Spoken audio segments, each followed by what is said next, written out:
Muling nabuhay si Jesus.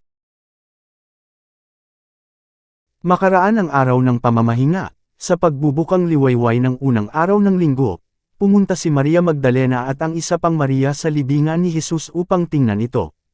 Biglang lumindol ng malakas sapagkat bumaba mula sa langit ang isang anghel ng Panginoon. Iginulong nito ang batong nakatakip sa libingan at umupo sa ibabaw niyon. Ang kanyang mukha ay nakakasilaw na parang kidlat at puting-puti ang kanyang damit. Nanginig sa takot ang mga bantay nang makita ang anghel, at sila'y nabuwal na parang mga patay.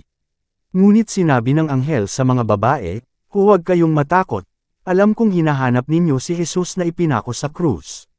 Wala na siya rito, sapagkat siya'y muling nabuhay gaya ng kanyang sinabi. Halikayo't tingnan ninyo ang hinimlayan niya. Magmadali kayo at ibalita sa kanyang mga alagad na siya'y muling nabuhay. Mauuna na siya sa inyo sa Galilea. Makikita ninyo siya roon. Iyan ang balitang hatid ko sa inyo." At dali-dali nga silang umalis sa libingan na may magkahalong takot at galak, at patakbong pumunta sa mga alagad upang ibalita ang nangyari. Ngunit sinalubong sila ni Jesus at binati. Lumapit sila sa kanya, hinawakan ang kanyang mga paa at sinamba siya. Sinabi sa kanila ni Jesus, "Huwag kayong matakot. Humayo kayo't sabihin sa mga kapatid ko na pumunta sila sa Galilea, at makikita nila ako roon."